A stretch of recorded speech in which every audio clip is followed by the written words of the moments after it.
Hello everybody and welcome back. My name is Kari and today I am doing my historical events video for September. On September 25th, also known as today, except back in 1513, Balboa, who was a Spanish explorer, I think, Spanish or Portuguese, sighted the Pacific after crossing the Isthmus of Panama.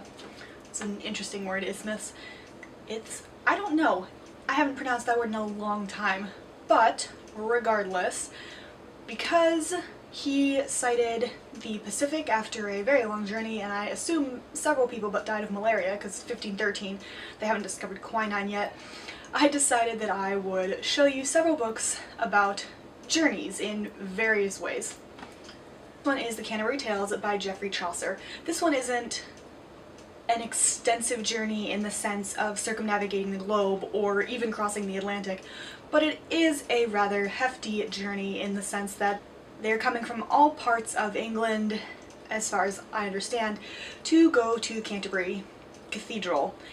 I have read part of this in high school, and then we had to write our own Canterbury Tale, so I don't have the knowledge to explain what all of it is, but I really enjoyed what I read of it, hence the reason I went and bought it, and one of these days I will get around to reading the rest of it. The next one is actually a fantasy novel called The House of Four Winds by Mercedes Lackey and James Mallory.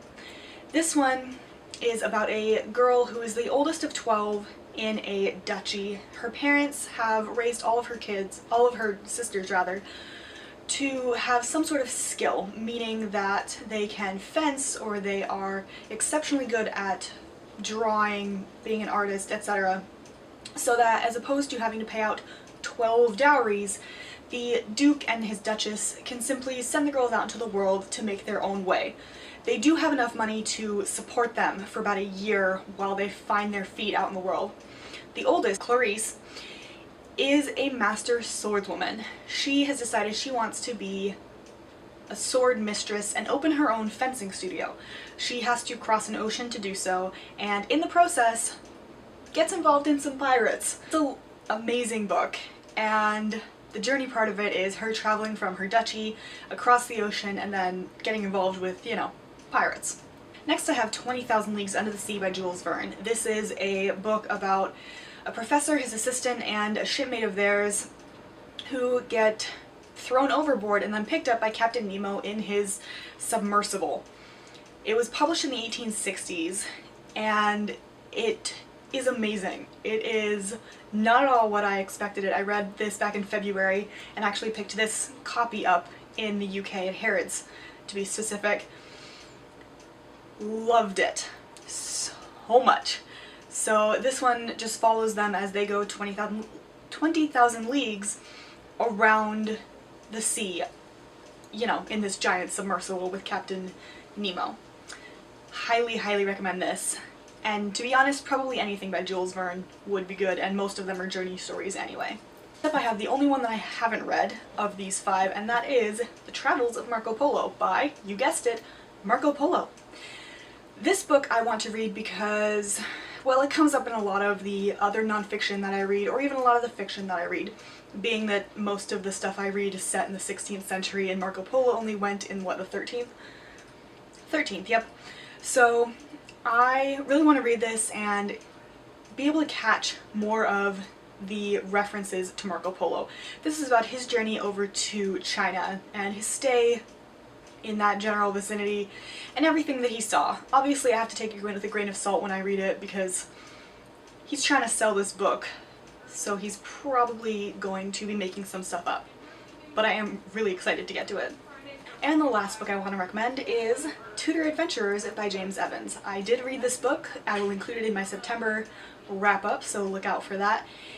This is about during the Tudor era, specifically the late 1550s, when the Tudor monarchs, Edward/Mary specifically, send men off into the frozen north, known as the Arctic Circle, to see if they can't find a way from England up around Russia, the breadth of which they have no idea, down to China or Cathay to trade for silks and spices, etc., such as they had seen in Marco Polo. I did not know that there was a Northeast Passage, or that they claimed there was a Northeast Passage, so reading this book was fascinating. I did predict that it did not end well, and if 2 out of 3 ships not coming back and the men dying of carbon monoxide poisoning in below zero weather is good, then it turned out great. But since I don't consider that good, it did not turn out well. I assume it's carbon monoxide when they burn coal and whatever gas that comes out of, but I'm not a science person, so I could be wrong. It's carbon something though. At any rate, I really enjoyed this book. Like I said, watch out for my September wrap-up to hear more thoughts. Those are all of the travel books that I have to recommend to you today. Like I said, I read 4 out of 5, so I'm pretty happy, and I'm planning on reading Marco Polo sometime this year. You know, in the next 3 months. I hope you enjoyed this video. If you did, like, subscribe, you know the deal. Goodreads is linked down below. I have also recently started tweeting about what I read when I read it, so if you want to hear my up-to-date thoughts, I will leave my Twitter link down below as well. That is all I have for today, so until my next video, bye.